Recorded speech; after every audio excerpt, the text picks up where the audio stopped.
और आज प्रधानमंत्री मोदी मन की बात करने वाले हैं। आइए सीधा रुख करते हैं। भारतीय खिलाड़ियों को तिरंगा लेकर चलते देखकर मैं ही नहीं, पूरा देश रोमांचित हो उठा। पूरे देश ने जैसे एक होकर अपने इन योद्धाओं से कहा, विजय भव, विजय भव। जब ये खिलाड़ी भारत से गए थे तो मुझे इनसे गपशप करने का, उनके बारे में जानने और देश को बताने का अवसर मिला था। ये खिलाड़ी जीवन की अनेक चुनौतियों को पार करते हुए यहाँ पहुंचे हैं। आज उनके पास आपके प्यार और सपोर्ट की ताकत है। इसलिए आइए मिलकर अपने सभी खिलाड़ियों को अपनी शुभकामनाएं, उनका हौसला बढ़ाएं। सोशल मीडिया पर ओलंपिक खिलाड़ियों के सपोर्ट के लिए हमारा विक्ट्री पंच कैंपेन अब शुरू हो चुका है। आप भी अपनी टीम के साथ अपना विक्ट्री पंच शेयर करिए, इंडिया के लिए चीयर करिए। साथियों, जो देश के लिए तिरंगा उठाता है उसके सम्मान में भावनाओं से भर जाना स्वाभाविक ही है। देशभक्ति की ये भावना हम सबको जोड़ती है। कल यानी 26 जुलाई को करगिल विजय दिवस भी है। करगिल का युद्ध भारत की सेनाओं के शौर्य और संयम का ऐसा प्रतीक है जिसे पूरी दुनिया ने देखा है। इस बार ये गौरवशाली दिवस भी अमृत महोत्सव के बीच में मनाया जाएगा, इसलिए ये और भी खास हो जाता है।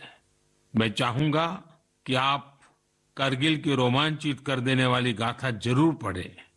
करगिल के वीरों को हम सब नमन करें। साथियों, इस बार 15 अगस्त को देश अपनी आजादी के 75वें साल में प्रवेश कर रहा है। ये हमारा बहुत बड़ा सौभाग्य है कि जिस आजादी के लिए देश ने सदियों का इंतजार किया, उसके 75 वर्ष होने के हम साक्षी बन रहे हैं। आपको याद होगा, आजादी के 75 साल मनाने के लिए 12 मार्च को बापू के साबरमती आश्रम से अमृत महोत्सव की शुरुआत हुई थी। इसी दिन बापू की दांडी यात्रा को भी पुनर्जीवित किया गया था। तब से जम्मू कश्मीर से लेकर पुडुचेरी तक, गुजरात से लेकर पूर्वोत्तर तक देश भर में अमृत महोत्सव से जुड़े कार्यक्रम चल रहे हैं। कई ऐसी घटनाएं, ऐसे स्वाधीनता सेनानी जिनका योगदान तो बहुत बड़ा है लेकिन उतनी चर्चा नहीं हो पाई, आज लोग उनके बारे में भी जान पा रहे हैं। अब जैसे मोइरांग डे को ही लीजिए। मणिपुर का छोटा सा कस्बा मोइरांग कभी नेताजी सुभाष चंद्र बोस की इंडियन नेशनल आर्मी यानी INA का एक प्रमुख ठिकाना था। यहाँ आजादी के पहले ही INA के कर्नल शौकत मलिक जी ने झंडा फहराया था। अमृत महोत्सव के दौरान 14 अप्रैल को उसी मोइरांग में एक बार फिर तिरंगा फहराया गया। ऐसे कितने ही स्वाधीनता सेनानी और महापुरुष हैं जिन्हें अमृत महोत्सव में देश याद कर रहा है। सरकार और सामाजिक संगठनों की तरफ से भी लगातार इससे जुड़े कार्यक्रम आयोजित किए जा रहे हैं। ऐसा ही एक आयोजन इस बार 15 अगस्त को होने जा रहा है। ये एक प्रयास है राष्ट्रगान से जुड़ा हुआ। सांस्कृतिक मंत्रालय की कोशिश है कि इस दिन ज्यादा से ज्यादा भारतवासी मिलकर राष्ट्रगान गाएं। इसके लिए एक वेबसाइट भी बनाई गई है, राष्ट्रगान.in। इस वेबसाइट की मदद से आप राष्ट्रगान गाकर उसे रिकॉर्ड कर पाएंगे, इस अभियान से जुड़ पाएंगे। मुझे उम्मीद है आप इस अनोखी पहल से जरूर जुड़ेंगे। इसी तरह के बहुत सारे अभियान, बहुत सारे प्रयास आपको आने वाले दिनों में देखने को मिलेंगे। अमृत महोत्सव किसी सरकार का कार्यक्रम नहीं, किसी राजनीतिक दल का कार्यक्रम नहीं, यह कोटि कोटि भारतवासियों का कार्यक्रम है। हर स्वतंत्र और कृतज्ञ भारतीय का अपने स्वतंत्रता सेनानियों को नमन है। और इस महोत्सव की मूल भावना का विस्तार तो बहुत विशाल है। ये भावना है अपने स्वाधीनता सेनानियों के मार्ग पर चलना, उनके सपनों का देश बनाना। जैसे देश की आजादी के मतवाले स्वतंत्रता के लिए एकजुट हो गए थे, वैसे ही हमें देश के विकास के लिए एकजुट होना है। हमें देश के लिए जीना है, देश के लिए काम करना है, और इसमें छोटे छोटे प्रयास भी बड़े नतीजे ला देते हैं। रोज के कामकाज करते हुए भी हम राष्ट्र निर्माण कर सकते हैं। जैसे वोकल फॉर लोकल, हमारे देश के स्थानीय उद्यमियों, आर्टिस्टों, शिल्पकारों, बुनकरों को सपोर्ट करना हमारे सहज स्वभाव में होना चाहिए। 7 अगस्त को आने वाला नेशनल हैंडलूम डे एक ऐसा अवसर है जब हम प्रयास पूर्वक भी ये काम कर सकते हैं। नेशनल हैंडलूम डे के साथ बहुत ऐतिहासिक पृष्ठभूमि जुड़ी हुई है। इसी दिन 1905 में स्वदेशी आंदोलन की शुरुआत हुई थी। साथियों, हमारे देश के ग्रामीण और आदिवासी इलाकों में हैंडलूम कमाई का बहुत बड़ा साधन है। ये ऐसा क्षेत्र है जिससे लाखों महिलाएं, लाखों बुनकर, लाखों शिल्पी जुड़े हुए हैं।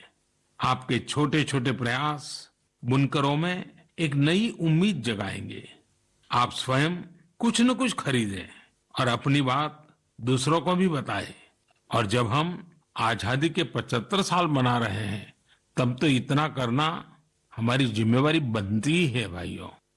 आपने देखा होगा, साल 2014 के बाद से ही मन की बात में हम अक्सर खादी की बात करते हैं।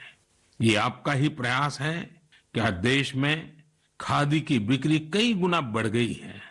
क्या कोई सोच सकता था कि खादी के किसी स्टोर से एक दिन में 1 करोड़ रुपए से अधिक की बिक्री हो सकती है? लेकिन आपने ये भी कर दिखाया है। आप जब भी कहीं पर खादी का कुछ खरीदते हैं तो इसका लाभ हमारे गरीब बुनकर भाइयों बहनों को ही होता है। इसलिए खादी खरीदना एक तरह से जन सेवा भी है, देश सेवा भी है।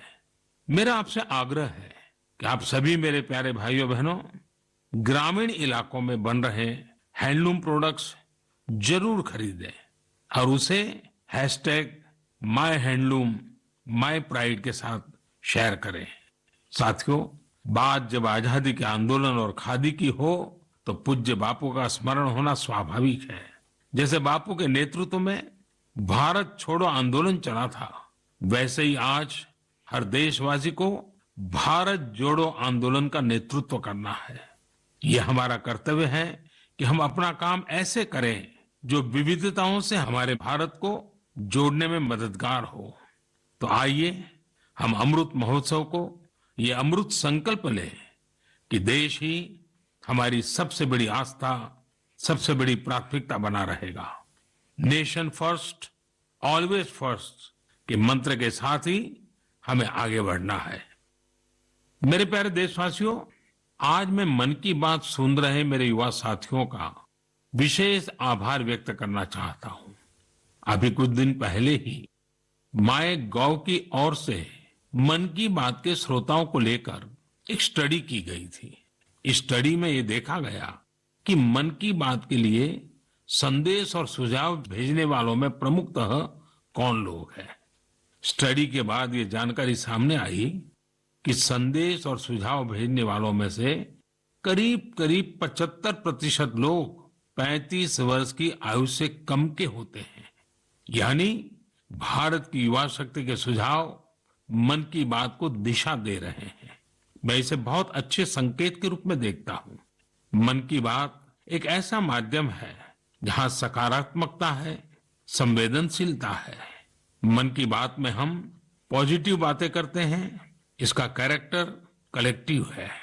सकारात्मक विचारों और सुझावों के लिए भारत के युवाओं की ये सक्रियता मुझे आनंदित करती है। मुझे इस बात की भी खुशी है कि मन की बात के माध्यम से मुझे युवाओं के मन को भी जानने का अवसर मिलता है।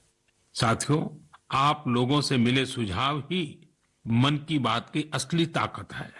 आपके सुझाव ही मन की बात के माध्यम से भारत की विविधता को प्रकट करते हैं। भारतवासियों के सेवा और त्याग की खुशबू को चारों दिशाओं में फैलाते हैं।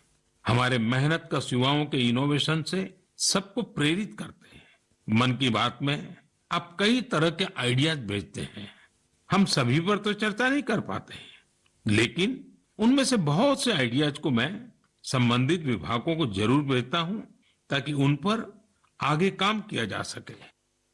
साथियों, मैं आपको साई प्रणीत जी के प्रयासों के बारे में बताना चाहता हूं।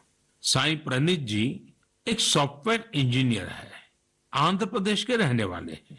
पिछले वर्ष उन्होंने देखा कि उनके यहाँ मौसम की मार की वजह से किसानों को काफी नुकसान उठाना पड़ा था। मौसम विज्ञान में उनकी दिलचस्पी बरसों से थी, इसलिए उन्होंने अपनी दिलचस्पी और अपने टैलेंट को किसानों की भलाई के लिए इस्तेमाल करने का फैसला किया।